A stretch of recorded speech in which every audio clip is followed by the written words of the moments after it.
नमस्कार, स्वागत है आपका टीवी 24 नेटवर्क में और मैं हूं अजय सिन्हा। अभी आपने कुछ दिन पहले देखा कि किस तरह से पेट्रोल पंप पर लाइन लगी हुई थी लोगों की। जो 100-200 का पेट्रोल डलवाता था वो 1000-2000 का पेट्रोल डलवा रहा था और पेट्रोल पंप पर इस कदर डिमांड बढ़ी कि पेट्रोल खत्म हो गया। और जब पेट्रोल पंप पर खत्म होता है तो फिर दूसरी गाड़ी आने में थोड़ा समय लगता है। इस चीज को लेकर, इन लाइनों को लेकर, इस भीड़ भाड़ को लेकर विपक्ष ने भी खूब ट्वीट किए और सरकार को घेरने की कोशिश की, जबकि सरकार एक तरफ कह रही थी कि पेट्रोल डीजल की कोई कमी नहीं है, लेकिन विपक्ष लगातार यह बात कहता जा रहा था कि पेट्रोल पंपों पर पेट्रोल नहीं मिल रहा है। आज स्थिति क्या है? पेट्रोल पंप कर्मी बुला बुला कर कह रहे कि भैया पेट्रोल डला लो। पेट्रोल पंपों पर सन्नाटा पसरा हुआ है क्योंकि लोगों ने अपनी जरूरत से ज्यादा पेट्रोल गाड़ियों में पड़वा दिया। अब विपक्ष एलपीजी को लेकर भी तमाम तरह के आरोप लगा रहा है। तमाम वीडियो पोस्ट किए जा रहे हैं, तमाम आरोप लगाए जा रहे हैं कि एलपीजी को लेकर मारामार मची हुई है, एलपीजी का सिलेंडर लोगों को नहीं मिल पा रहा है। आपको बताएं कि ईरान अमेरिका युद्ध के चलते जो क्रूड ऑयल, जो एलपीजी आती है, उसमें थोड़ी बहुत मुश्किलों का सामना करना पड़ रहा है, और सिर्फ भारत को ही नहीं बल्कि विश्व के कई देशों को। लेकिन सरकार ये लगातार दावा कर रही है कि भारत में पर्याप्त मात्रा में एलपीजी भी है, पेट्रोल डीजल भी है, लेकिन विपक्ष लगातार आरोप लगा रहा है। आपको बताएं, पेट्रोल डीजल को लेकर जो आरोप लगाया गया उसका गुब्बारा पूरी तरह से फूट गया। उन आरोपों का गुब्बारा, उन दावों का गुब्बारा पूरी तरह से फूट गया। पेट्रोल डीजल बहुत आसानी से मिल रहा है। पेट्रोल पंप पर लोग आ नहीं रहे हैं क्योंकि लोगों ने जरूरत से ज्यादा पेट्रोल ले लिया है। अब बात करते हैं एलपीजी की। तो आज मैं वो खबर बताने जा रहा हूं जिसको सुनकर आपका दिमाग घूम जाएगा।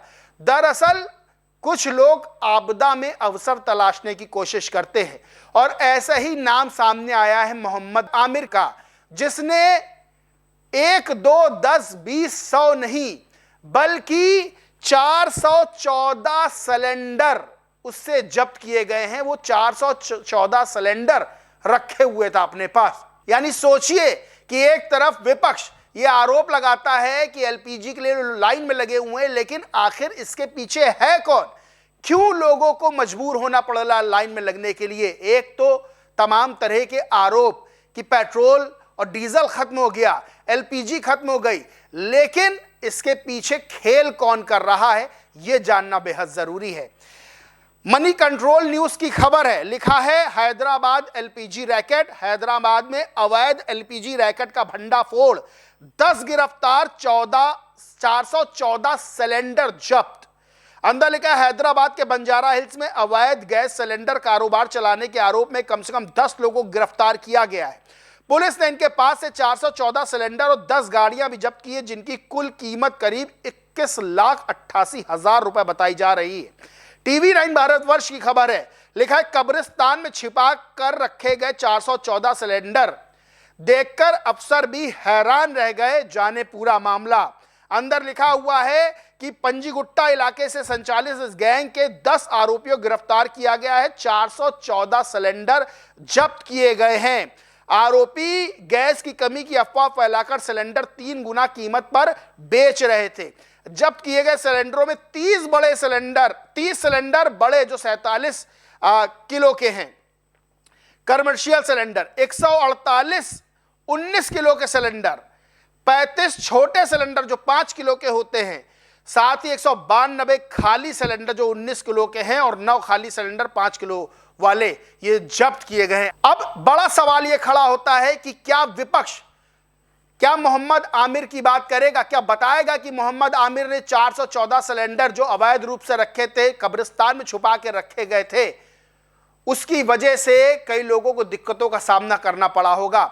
पेट्रोल डीजल वाले मामले में भी तमाम आरोप लगाए गए, लेकिन असलियत खुलकर सामने आ गई कि अब कोई पेट्रोल डीजल लेने वाला दिखाई जल्दी नहीं दे रहा है। वहीं गैस सिलेंडरों को लेकर भी किस तरह से कालाबाजारी की जा रही है, किस तरह से बड़ी संख्या में सिलेंडर जब्त कर रहे हैं पुलिस वाले, बड़ी संख्या में सिलेंडरों की कालाबाजारी की जा रही है, इसका सीधा असर आम जनता पर पड़ता है। लेकिन क्या विपक्ष की भूमिका सिर्फ आरोप लगाने की होती है?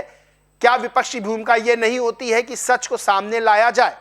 खैर, न्यूज अलजेब्रा है, उसने एक ट्वीट किया इसी खबर को, लिखा big news, Hyderabad police seize 414 cylinders worth ₹21,88,000 from a graveyard. According to the DCP, the main accused, Mohammad Amir, operating at a gas agency, allegedly diverted cylinders and stored them at the Banjara Hills graveyard. खुरपेच नाम के Twitter user लिखते हैं, हैदराबाद की gas agency में काम करने वाले आमिर भाई ने देश हित में 22 लाख के 414 सिलेंडर कब्रिस्तान में छिपा दिए थे ताकि जरूरत पड़ने पर देश सेवा कर सके। कुछ लोग उनकी देशभक्ति को ब्लैक मार्केटिंग का नाम देंगे। अभय प्रताप सिंह नाम के ट्विटर यूजर लिखते हैं, आमिर भाई कब्रिस्तान और 414 गैस सिलेंडर।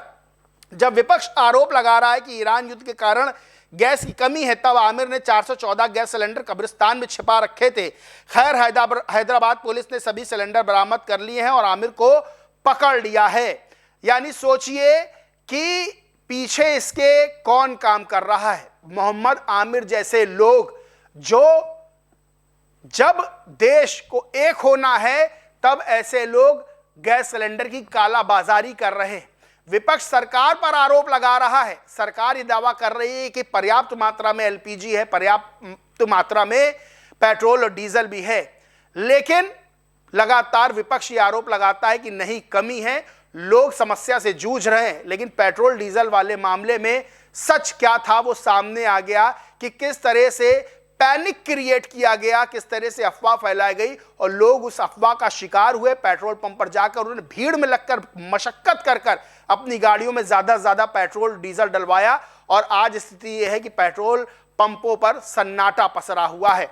इससे पहले, ये सिर्फ मोहम्मद आमिर वाला पहला मामला नहीं है, इससे पहले उत्तर प्रदेश के हापुड़ में भी 55 गैस सिलेंडर घर से बरामद हुए थे और ये गैस सिलेंडर जब बरामद हुए थे तो अब्दुल रेहान के यहां जब छापा मारा गया था तब ये गैस सिलेंडर बरामद हुए तो बताया जा रहा था कि अब्दुल रेहान फरार हो गया था जब छापा मारा गया था और लोगों को 2-2 हजार रुपए में सिलेंडर बेच रहा था। यह भी बताया गया कि अब्दुल रेहान सपा का नेता है, लेकिन बाद में सपा ने कहा कि नहीं, अब्दुल रेहान हमारा नेता नहीं है। अब अब्दुल रेहान के बाद हैदराबाद में मोहम्मद आमिर के पास से और बड़ी संख्या में सिलेंडर बरामद हुए। तो सीधे तौर पर सवाल यह खड़ा होता है कि क्या हमारे देश के ही कुछ लोग इस तरह की स्थितियां पैदा करते हैं जिससे आम जनता को मुसीबतों का सामना करना पड़ता है? वही विपक्ष की भूमिका क्या होनी चाहिए?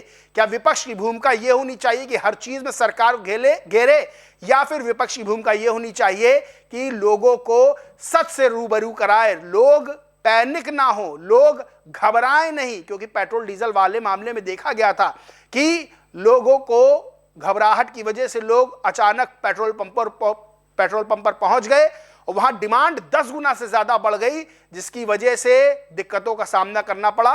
और आज स्थिति यह है कि पेट्रोल डीजल के लिए पेट्रोल पंप वाले तरसी निगाहों से इंतजार कर रहे कि कोई आए पेट्रोल और डीजल डलवाए, क्योंकि पेट्रोल पंपों पर सन्नाटा पड़ा हुआ है। लोगों को ने इतना पेट्रोल डलवा लिया कि उनको जरूरत ही नहीं।